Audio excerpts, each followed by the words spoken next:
Omar al-Bashir is about to become the first head of state and the first Muslim leader to stand accused of committing war crimes by the International Criminal Court.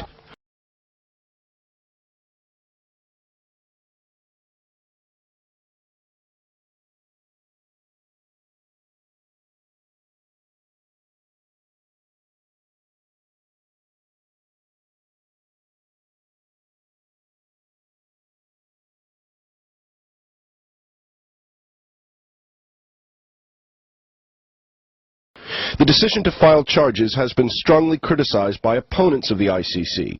At its most simplistic, their argument is one of bias. Why is it that this man can be indicted, but not this man, or this man?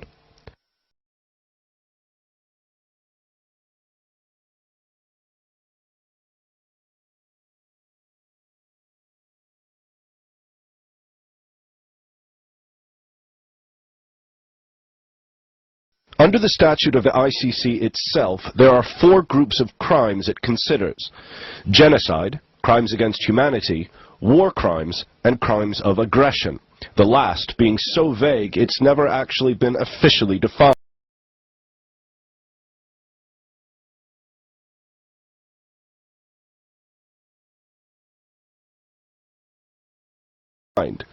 Critics believe, at the very least, a strong argument can be made to bring a case against George Bush, Dick Cheney, or other members of the current American administration for what's gone on in Iraq.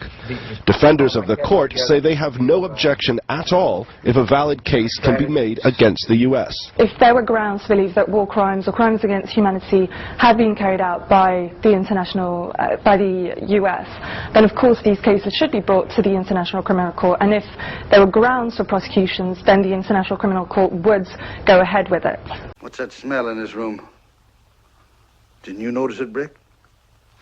Didn't you notice a powerful and obnoxious odor of mendacity in this room? There ain't nothing more powerful than the odor of mendacity.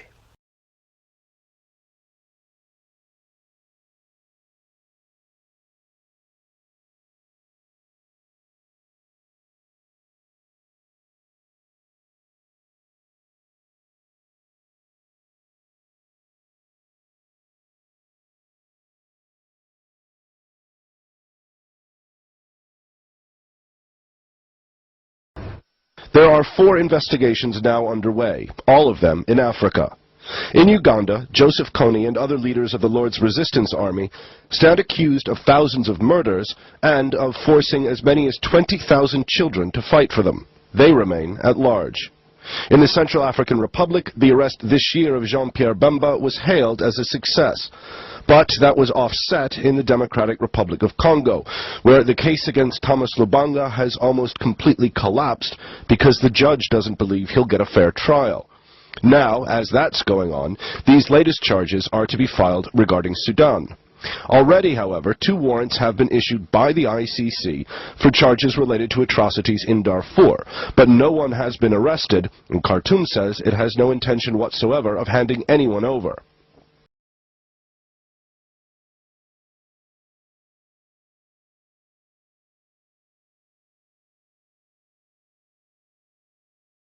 The other question being asked is whether this is the right time to indict Bashir.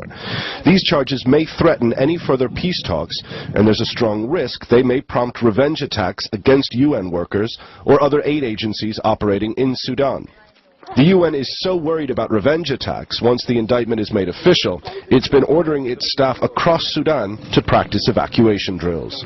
Owen Fay, Al Jazeera.